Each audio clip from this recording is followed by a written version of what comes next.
This tutorial is for the playing with corner to corner hat. This hat is crocheted. We're using the corner to corner stitch. It's the basic hat. I'm using 2 colors and leaving the bottom as is with just the last round. No binding off or anything, just, you know, ending, doing a invisible join and leaving the hat as is. I do need to point out this is the smaller version of the hat that works for any worsted weight yarn. The way you decide on the size is not by increasing the number of blocks around, because you have to add, with every increase round you are adding 4 blocks. So this one is made with 16 blocks. It gives you 64 stitches, and normally in most hats, at least the ones I make, 64 stitches would really be quite a small hat. But the corner to corner stitch, because of the way it's made, stretches a lot. So the way you decide the size of the hat, pulling it back into shape here, the way you decide the size of the hat is simply by how long you make it, how many rows you do. And if you stretch it to what you think the head size is, or maybe you measure even, put it on someone's head, and you feel you need, okay, at that head size, you probably need a couple more rows at least. And this is actually 2, each one of these blocks of color is 2 rows. So that is the basics of the hat. This is another version of the hat. Again, I used 2 colors, and I worked it with a evening out round at the bottom, and then I rejoined yarn. I have figured out, and we'll show in one of the videos, how to carry the yarn up to not have to cut the yarn with all of these. You just carry it up. But I have not figured out how you can carry it up through this evening out round. So I did have to rejoin yarn to do this other color. If I had stayed with the I guess it's Robin's Egg Blue, don't know what it shows up on the video, but if I had stayed with that to do this camel stitch bottom band, it would have just seamlessly gone into it, and you wouldn't have had to rejoin yarn. But it turned out to be a very nice hat. Camel stitch is half double crochets done in that 3rd loop, which gives you this nice knit look kind of fabric. And it is also, just like the hat, these bands make them very stretchy. So I made this one extra long, then added the band, and it can be either for a very large head, or it can be a slouch hat. So the band can be turned up. Hat is reversible, so you can turn it up from either side and have a very nice warm winter hat. So what you need for this pattern is at least 2 size hooks. Excuse me. I have this 4mm hook that I use for some of the tricky places. So I'm going to put that aside so I don't accidentally use it. and I have the 4.5 millimeter hook. Don't know if it's light enough. And for the sides, this the 4.5 I would use for the top, probably at least the top 4 to 5 rows. I guess the rows, yes, because you're going back and then forth. And then going down the sides, I switched to the 5.0 millimeter hook. And you can work it with whatever yarn, hook size you need for your yarn. So we're going to set aside the 5 millimeter hook. The other thing you're going to need is stitch markers that are out of the ordinary. These need to be stitch markers that are not just going to mark a stitch. You might need a couple of those. You can use, for those, a bobby pin, or I've got these neat bulb-shaped, can you see it? Little bulb-shaped safety pins that are real good for that. And could also use a clip here. So, and these are hair clips. And these are what we are going to need for most of the hat. And by that, I will show you what needs to be happening. I put my extras on here to bring them up. You only need one. You don't need a dozen on there. Okay. This hat I will use later in the video. It's been worked to this point. And in order to work another color, if you were going on, you would just reverse and do the next round and go on. But to do another color, you need to be able to take the loop. I make a long one to get it out of the way, and then clip that loop and the working yarn for that color together.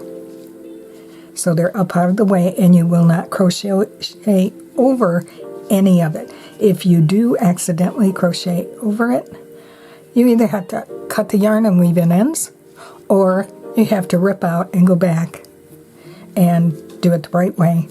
And I will show you how to do that later, probably in a second video. Okay, before we go any farther, this is not a beginner video. This video assumes that you already know how to do corner to corner, are familiar with it, have done at least one project, and know how to work the stitches back and forth. And you will know enough to know that I'm making, for this hat especially, I am making the blocks a bit differently than you might on a regular corner to corner. And that is so I don't end up with great big gaps. And I'm going to do some other things differently in this hat. Now I've made my untightened slip stitch. Just turned it with my finger on it to hold it, and made my 1, 2, 3, 4, and 5. Instead of 6, I do 5. I do 3 double crochets,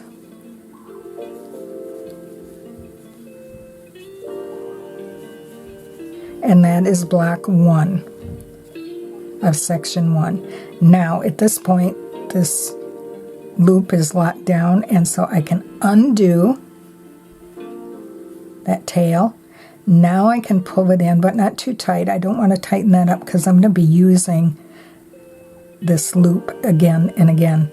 But I don't want a great big knot there in the top. To start, row 2, chain 5.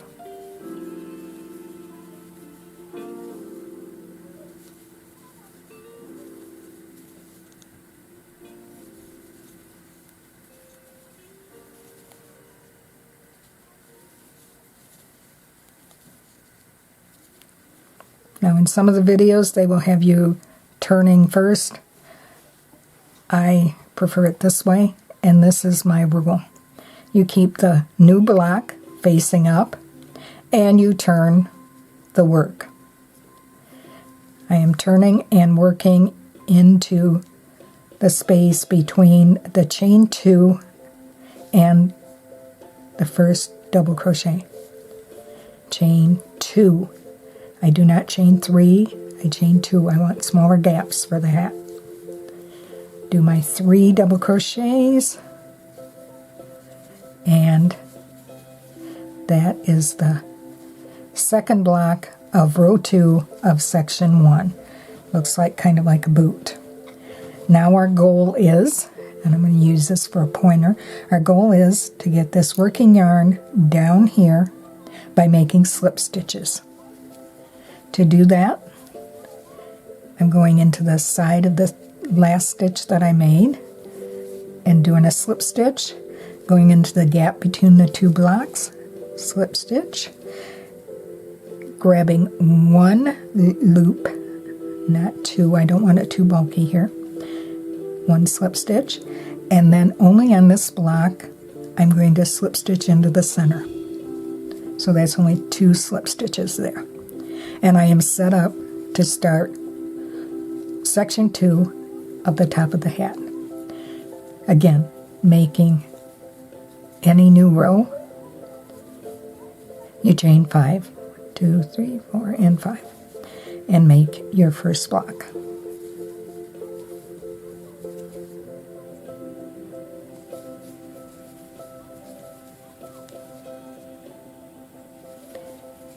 Here again, I am leaving this block, the new one, facing up, and I need to turn the work. Now there are 2 ways it can be turned. There is only one right way. The right way is you turn it so that you will be working and joining into the side that you just slip stitched down. And if you can't tell which one that is, it's the one that's a little bit thicker. I can tell you from experience, when I was trying to figure this out, turning it this way and joining will not work.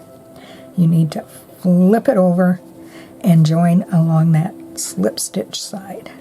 Get that out of the way so we can see.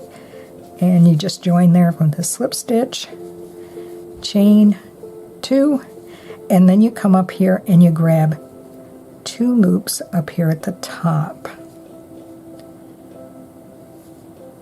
Now chain 2 again. Now turn your work to start row 2 of section 2 by working into that chain 2 space there.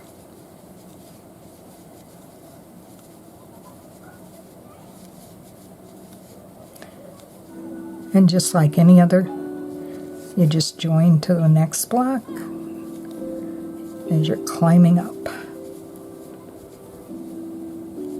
Oops, my yarn is splitting. Try it again.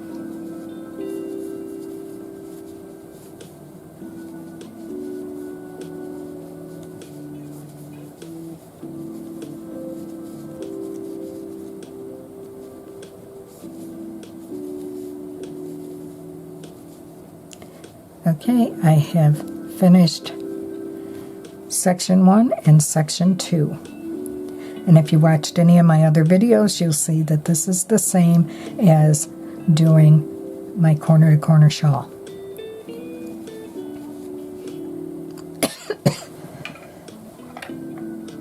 Excuse me.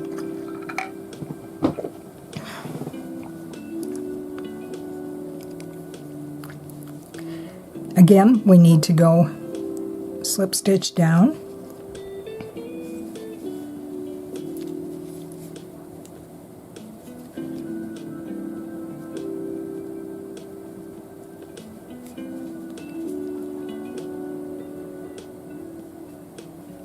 Some yarns it's hard there, one loop, and then on this and the other one I'm going to do 3 slip stitches.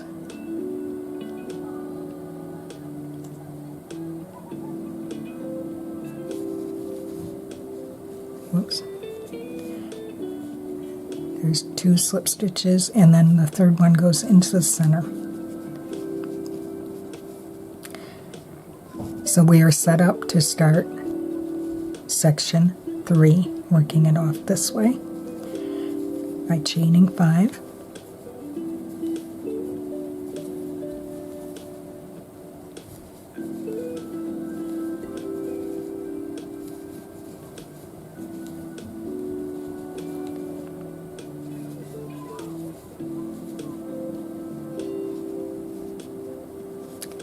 Whoops. Okay, that's a mistake. Again, keep this up, flip the work. You will not join into here. You will flip it and join into the side that has the chain or the slip stitches down the side. Chain 2. And again, come up here and go under 2 loops.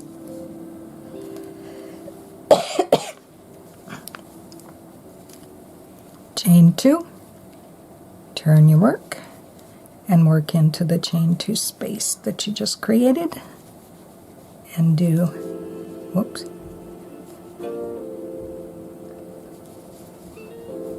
block 1 of row 2 of section 3. Join to the first block and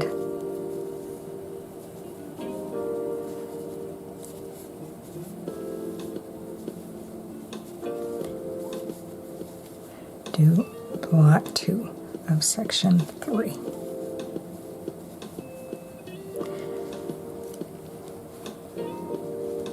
Okay. Now, the only thing about section 4 that is the same is that you need to slip stitch down. So we will do that.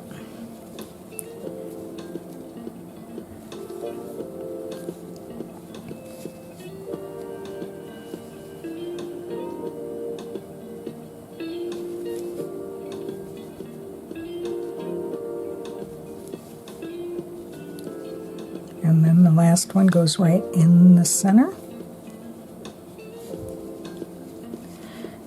And it's very easy to see that you are not going to be able to start a new block the same way that you did on the other 3.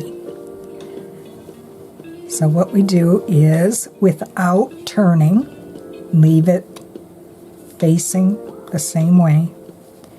Chain 2, join to, this is section 1, section 2, and section 3. Join to section 1 between that middle block there and the one above it. Chain 2 again. Now turn your work and work into that chain 2 space that you just made.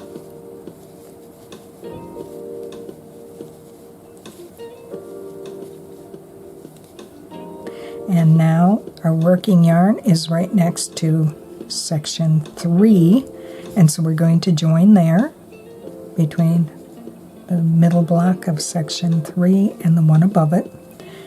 Chain 2 and join using 2 loops. Chain 2 again.